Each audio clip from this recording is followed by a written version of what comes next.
Evangelio de Cristo no es una religión, sino que es la buena noticia que ha llegado el reino de Dios. Aquí comienza tu programa, Caminando por el Reino, con Rodo Naurath. Bienvenidos a Caminando por el Reino, el sonido del nuevo pacto. Anteriormente en Caminando por el Reino. Esta semana estamos conversando acerca de la verdadera reforma. Y en el episodio anterior aprendimos lo siguiente. 1. Jesucristo comienza a cumplir al pie de la letra todas las profecías. De hecho, todo su mensaje en las sinagogas fue precisamente el cumplimiento de las escrituras dichas por los profetas. 2.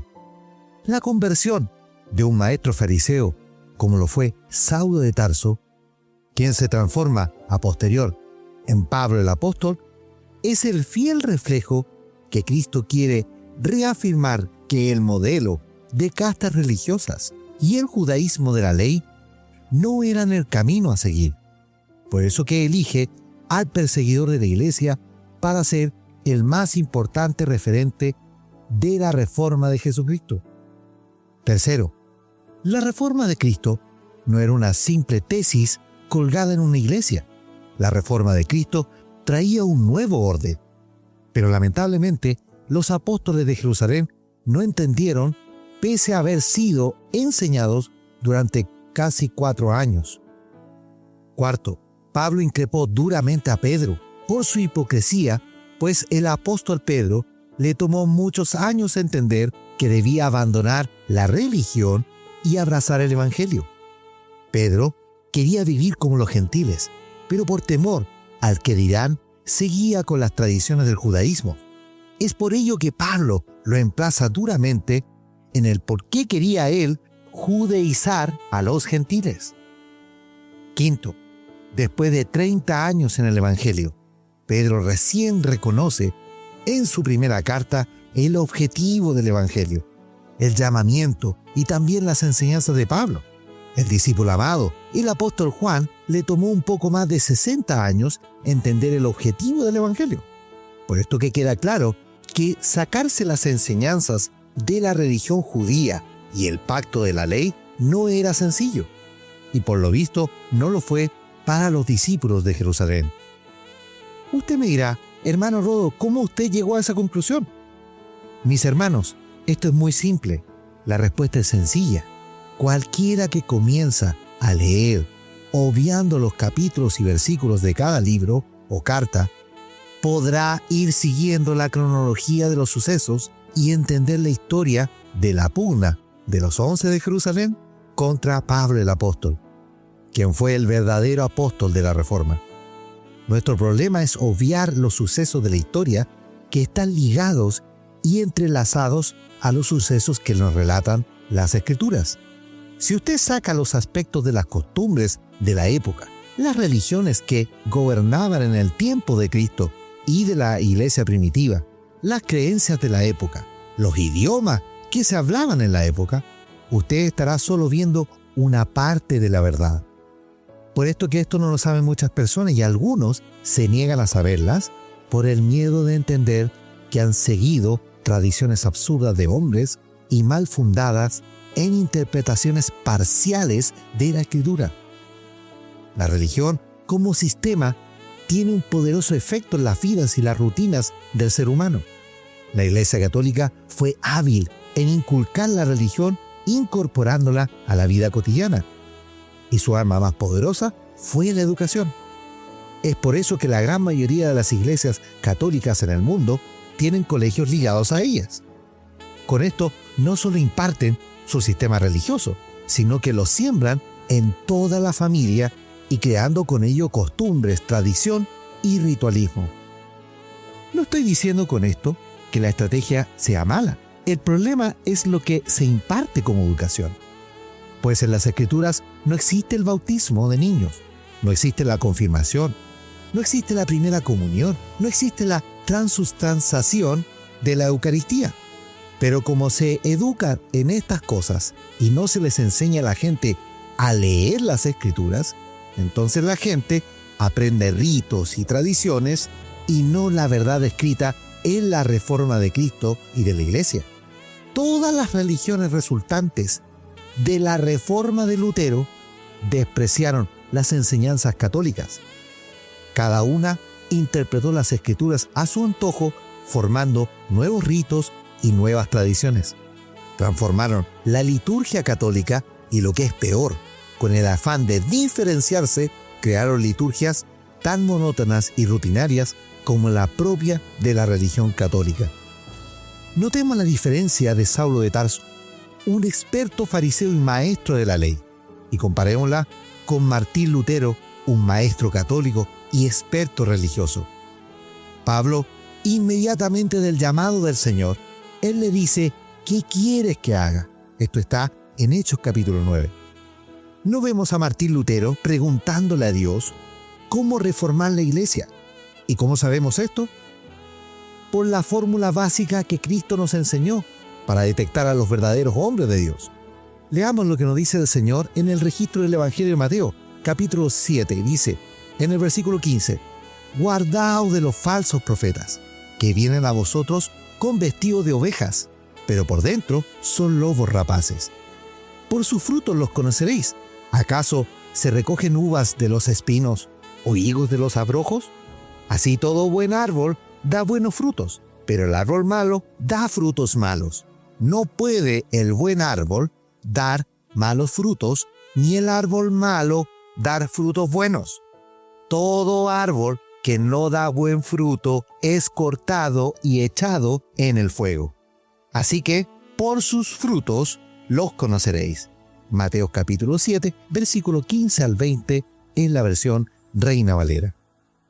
Cristo es muy claro en definir y evidenciar a los verdaderos hombres de Dios. Por eso Él dice, por sus frutos los conoceréis. Si el fruto de un supuesto hombre de Dios es la acusación de pedofilia o de violación, entonces claramente ese hombre no es digno de ser seguido, y su doctrina no conviene tampoco seguirla bajo ninguna circunstancia. La reforma de Lutero solo estaba fundamentada por la recaudación obscena de dinero y evitar el engaño de la venta de las indulgencias que hacía la Iglesia Católica. Pero a juzgar por el resultado de tal reforma, no vemos a Lutero organizar una congregación e imitar todo lo que hizo la Iglesia primitiva. Lutero creó una nueva religión, imitando a la que había aprendido, y le cambió algunas cosas. En definitiva, no hizo una reforma. Creó otro movimiento, y la Iglesia Católica también reformuló algunos aspectos, pero tampoco realizaron una reforma, y menos un mea culpa que evidenciara volver a retomar el rumbo. En definitiva, la mal llamada reforma de la Iglesia no cambió en nada el corrupto sistema religioso, sino que lo expandió en más sistemas y sabores. En definitiva, más de lo mismo, sin quitar el grado de corrupción que ya venían trayendo. Miremos a Cristo en uno de los episodios con los religiosos fariseos. Leamos Marcos capítulo 7. Y dice así, desde el versículo 1. «Y se juntaron a Jesús los fariseos y algunos escribas que habían venido a Jerusalén, los cuales, viendo a algunos de los discípulos de Jesús comer pan con las manos inmundas, esto es, no lavadas, los condenaban.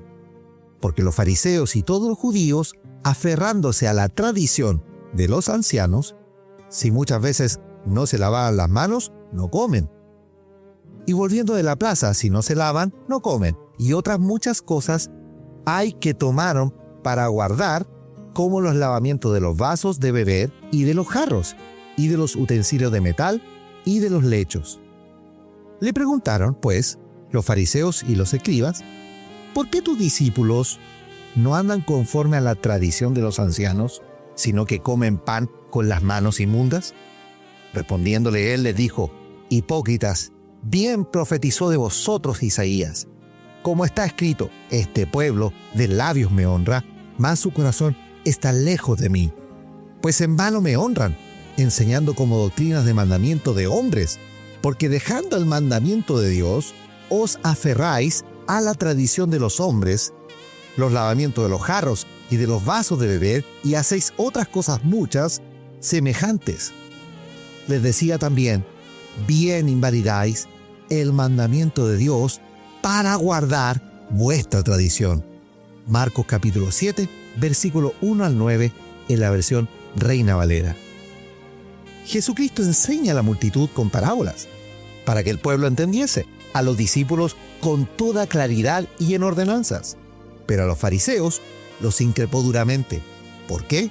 Porque ellos son responsables, primero, de la ignorancia del pueblo, segundo, de imponer un sistema religioso político, y tercero, no ser testimonio y ejemplo ante la ley para evidenciar una vida correcta y tal como lo establece la ley de Moisés. Mateo registra 16 veces la expresión hipócrita e hipocresía. Marcos la registra 2 veces y Lucas unas 5 veces, todas, sin excepción, apuntadas a los religiosos judíos. Llama la atención la cantidad de veces que Jesús se enfrentó al sistema religioso y lo hizo de manera categórica y con extrema rudeza, pues debemos entender que el autor de la ley estaba allí presente, aunque ellos no lo veían. Por lo tanto, él tenía toda la autoridad de emitir juicio de la conducta de Israel, en especial de sus líderes religiosos. Para enderezar lo torcido, se debe reflejar a todo y evidenciar lo que está torcido. Pensemos, ¿cómo el traumatólogo podría arreglar una quebradura de huesos si no expone esa quebradura en una radiografía para evidenciar lo que está torcido o quebrado? No podría, ¿verdad? Entonces Cristo debía exponer con toda claridad que lo torcido es el sistema religioso político del judío. Note usted que Cristo no contradijo la ley. Es más, él deja muy en claro que venía a cumplirla. Leamos las palabras de Jesús en el registro de Mateo. No penséis que he venido para abrogar la ley o los profetas. No he venido para abrogar, sino para cumplir. Porque de cierto os digo que hasta que pasen el cielo y la tierra, ni una jota ni un tilde pasará de la ley hasta que todo se haya cumplido. De manera que cualquiera que quebrante uno de estos mandamientos muy pequeños, y así enseña a los hombres, muy pequeño será llamado en el reino de los cielos. Mas cualquiera que los haga y los enseñe, éste será llamado grande en el reino de los cielos. Porque os digo que si vuestra justicia no fuere mayor que la de los escribas y fariseos, no entraréis en el reino de los cielos. Mateo capítulo 5, versículo 17 al 20, en la versión Reina Valera. Aquí vemos claro que Cristo no venía a abolir la ley. Eso significa la palabra abrogar. Venía a cumplirla y para demostrar que la ley de Dios no era mala. Lo malo fue lo que hicieron con la ley del Señor, que es agregarle más cosas de las que tenía. Este es el problema recurrente del hombre, que para tener un control de la gente, a la ordenanza de Dios le pone más.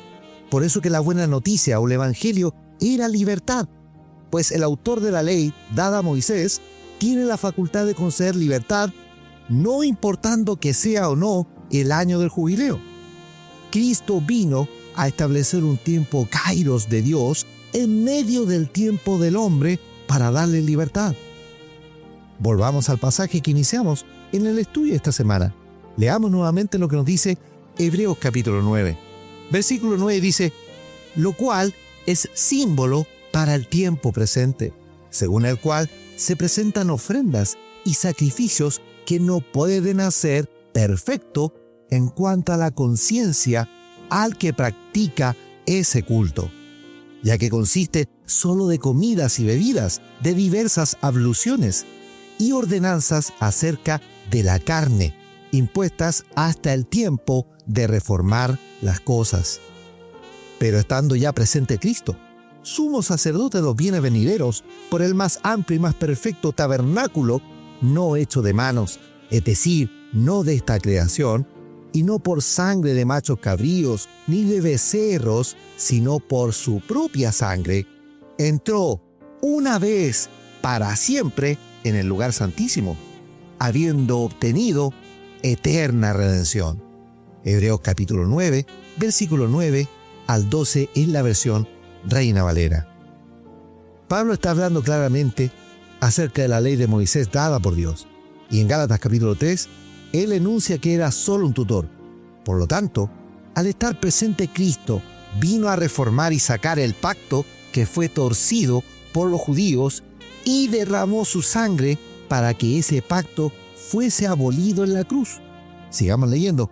El versículo 15 dice, así que, por eso es mediador de un pacto nuevo, para que interviniendo muerte para la remisión de las transgresiones que había bajo el primer pacto, los llamados reciban la promesa de la herencia eterna. Porque donde hay testamento, es necesario que intervenga muerte del testador, porque el testamento con la muerte se confirma, pues no es válido entre tanto que el testador vive. Detengámonos aquí un minuto. Dice, Cristo debía morir en la cruz para sacar el pacto antiguo y poner el nuevo. Es la única forma de establecer el nuevo orden. Si usted continúa leyendo lo que dice Hebreos capítulo 9, se dará cuenta no solo que Cristo es el que había establecido el pacto con Moisés, que además lo abolió, sino que vino a firmar con su sangre un pacto nuevo. Quisiera que meditara un momento. Si Cristo saca el pacto que fue la base de la religión judía, ¿qué está haciendo con esto si no es eliminarlo todo lo que originó un sistema religioso político? ¿Se da cuenta? Por ello que Cristo no originó un sistema religioso político nuevo. Cristo no está supeditado a una religión. Cristo no es propiedad de una religión, ni nunca o jamás lo será. Él estableció un nuevo orden, y esa es una maravillosa noticia, hermanos. En conclusión, la reforma establecida por Cristo no solo dejó atrás la religión judía, dejó atrás lo que la ocasionó, para que la libertad de su reino sea promulgada no como una declaración de intenciones, como lo fue Martín Lutero, sino que él establece un nuevo pacto, un nuevo orden, un nuevo sacerdocio y, por supuesto, un nuevo estilo de vida, la vida del reino de Jesucristo. La pregunta es, para usted ahora que está escuchando, ¿por qué quiere vivir una religión si Cristo no vino a establecer una? ¿Por qué seguir en el protestantismo cuando puede abrazar el reino de Jesucristo? Oremos al Señor. Padre Celestial, te agradezco haber podido hablar de la maravillosa reforma que tú viniste a establecer. Padre, somos más que bendecidos el tener esta maravillosa noticia del Evangelio, de la reforma de Jesucristo, para saber que hoy día no tenemos que andar en religiones, no tenemos que andar en ritos ni tradiciones de hombre. Así lo dice tu palabra claramente en Hebreos, que esas tradiciones, ese tipo de culto, para nada podrían perfeccionar al hombre. Al contrario, por eso que tu amor, Señor, reflejado en Cristo Jesús, vino a traernos victoria, vino a traernos salvación, vino a revivirnos y sacarnos la tradición religiosa y volvernos al camino eterno en Cristo Jesús. Padre Celestial, te pido que aquellos que escuchan estas maravillosas revelaciones sean movidos sus corazones, sean sacados de la religión en la que viven para que anden en el camino eterno en Cristo Jesús. Padre, te ruego en esta hora que tú muevas los corazones, saques las malas intenciones, Señor, saques los celos ministeriales, saques los hombres, Señor, que impiden que el pueblo del Señor se reúna para ser cuerpo y no una congregación más. Padre, te ruego que tu gracia en esta hora mueva estas ondas para llegar a todo rincón de Latinoamérica y muchos hoy día abracen el Evangelio de la Reforma de Jesucristo. Todo esto te lo pido en el nombre de Jesucristo. Amén y amén. Amados, ha sido una maravillosa semana y los invito para la próxima para hablar de otro fascinante tema, la ley de Cristo, y a caminar por el reino. Amados, súmate a la familia de Caminando por el Reino y comparte el mensaje por tus redes sociales. Caminando por el Reino está en Facebook e Instagram. Escucha nuestros episodios por YouTube y Spotify, la red musical más grande del mundo. y transforma tu vida en el nuevo pacto en Cristo. Caminando por el reino es una herramienta de formación para los santos donde quiera que estén, para que juntos lleguemos a la estatura de Cristo. Somos un medio gratuito sostenido por los santos en el Señor, para la obra del ministerio de la cual queremos que seas partícipe y llegues a ser un ministro competente del nuevo pacto. Que la gracia y la paz de Cristo sean en tu vida. Temprano yo te buscaré, de madrugada yo me acercaré a ti. Mi alma te anhela y tiene sed,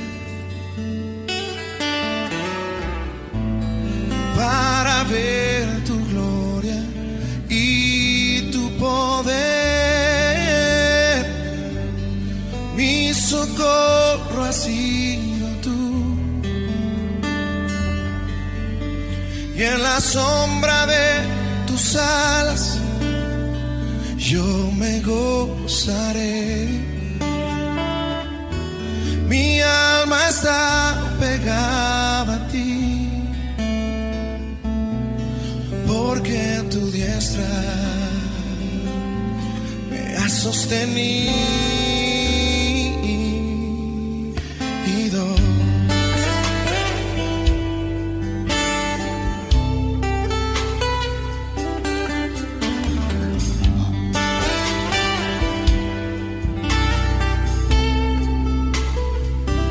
Cántalo fuerte, dile temprano.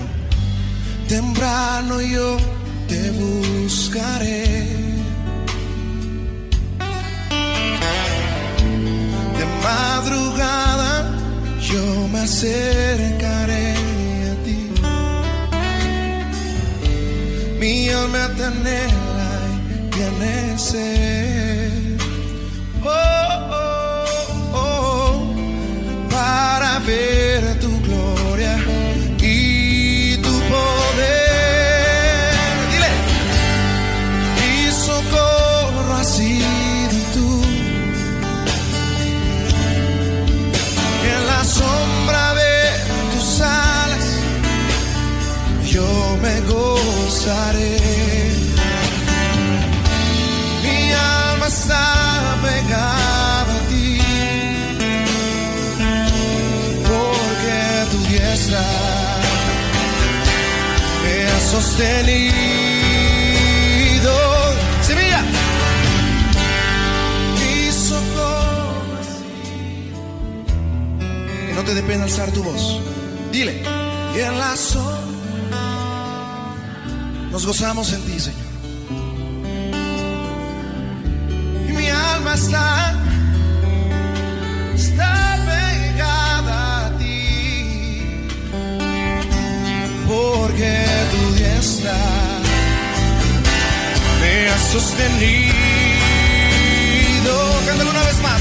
Oh, oh, mi socorro ha sido tú, en la sombra de tus alas yo me gozaré. Mi alma está pegada a ti, porque tu diestra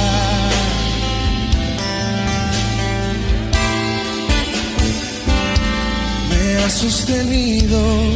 Semilla, cántale, dile, oh, tu diestra me ha sostenido. Abre tu corazón a Él. Oh, tu diestra me ha sostenido. Una vez más, semilla, dile, oh, me ha. Última vez. Oh, tu diestra me ha sostenido.